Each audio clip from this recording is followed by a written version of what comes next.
بسم اللہ الرحمن الرحیم. شروع اللہ کا نام لے کر جو بڑا مہربان نہایت رحم والا ہے.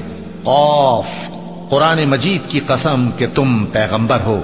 اصل بات یہ ہے کہ ان لوگوں نے تعجب کیا کہ انہی میں سے ایک خبردار کرنے والا ان کے پاس آیا تو کافر کہنے لگے کہ یہ بات تو بڑی عجیب ہے، بھلا جب ہم مر گئے اور مٹی ہو گئے تو پھر زندہ ہوں گے؟ یہ زندہ ہونا عقل سے بعید ہے.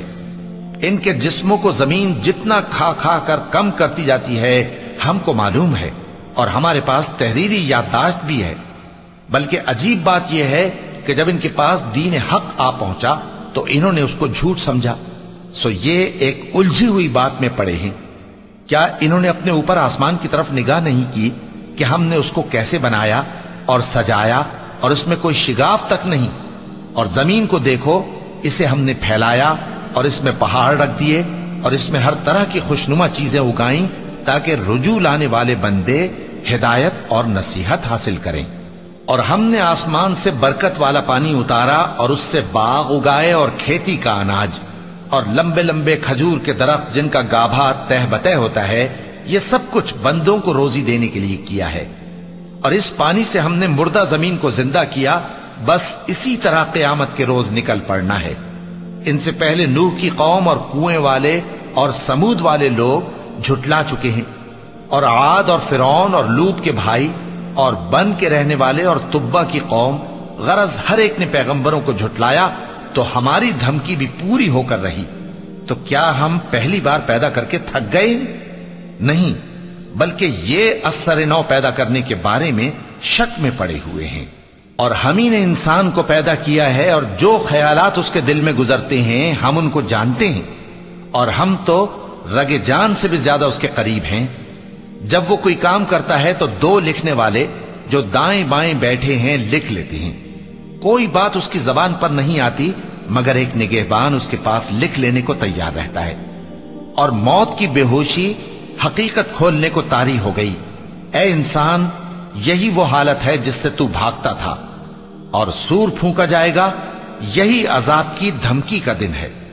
اور ہر شخص ہمارے سامنے اس حال میں آئے گا کہ ایک فرشتہ اس کے ساتھ ہانکنے والا ہوگا اور ایک اس کے اعمال کی گواہی دینے والا. یہ وہ دن ہے کہ اس سے تو غافل ہو رہا تھا، اب ہم نے تجھ پر سے پردہ اٹھا دیا تو آج تیری نگاہ تیز ہے. اور اس کا ہم نشیں فرشتہ کہے گا کہ یہ اعمال نامہ میرے پاس تیار ہے. حکم ہوگا کہ ہر سرکش ناشکرے کو دوزخ میں ڈال دو، جو مال میں بخل کرنے والا، حد سے بڑھنے والا، شبہ نکالنے والا تھا. جس نے اللہ کے ساتھ اور معبود مقرر کر رکھے تھے تو اس کو سخت عذاب میں ڈال دو.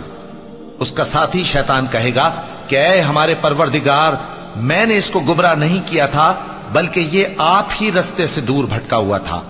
اللہ کہے گا کہ میرے حضور میں رد و قد نہ کرو، میں تمہارے پاس پہلے ہی عذاب کی وعید بھیج چکا تھا. میرے ہاں بات بدلہ نہیں کرتی اور میں بندوں پر ظلم کرنے والا نہیں. اس دن ہم دوزخ سے پوچھیں گے کہ کیا تو بھر گئی؟ وہ کہے گی کہ کچھ اور بھی ہے. اور بہشت پرہیزگاروں کے قریب کر دی جائے گی کہ ان سے مطلق دور نہ ہوگی. یہی وہ چیز ہے جس کا تم سے وعدہ کیا جاتا تھا، یعنی ہر رجوع لانے والے، حفاظت کرنے والے سے. جو رحمان سے بن دیکھے ڈرتا رہا اور رجوع کرنے والا دل لے کر آیا، اس میں سلامتی کے ساتھ داخل ہو جاؤ. یہ ہمیشہ رہنے کا دن ہے، وہاں جو چاہیں گے ان کے لیے حاضر ہوگا. اور ہمارے ہاں اور بھی بہت کچھ ہے. اور ہم نے ان سے پہلے کئی امتیں ہلاک کر ڈالیں، وہ لوگ ان سے قوت میں کہیں بڑھ کر تھے. پھر وہ شہروں میں گشت کرنے لگے، کیا کہیں بھاگنے کی جگہ ہے؟ جو شخص دل آگاہ رکھتا ہے یا دل سے متوجہ ہو کر سنتا ہے اس کے لیے اس میں نصیحت ہے. اور ہم نے آسمانوں اور زمین کو اور جو مخلوقات ان میں ہے سب کو 6 دن میں بنا دیا اور ہم کو ذرا بھی تھکن نہیں ہوئی. تو جو کچھ یہ کفار بکتے ہیں اس پر صبر کرو، اور آفتاب کے طلوع ہونے سے پہلے اور اس کے غروب ہونے سے پہلے اپنے پروردگار کی تعریف کے ساتھ تسبیح کرتے رہو، اور رات کے بعض اوقات میں بھی اور نماز کے بعد بھی اسی کے نام کی تسبیح کیا کرو.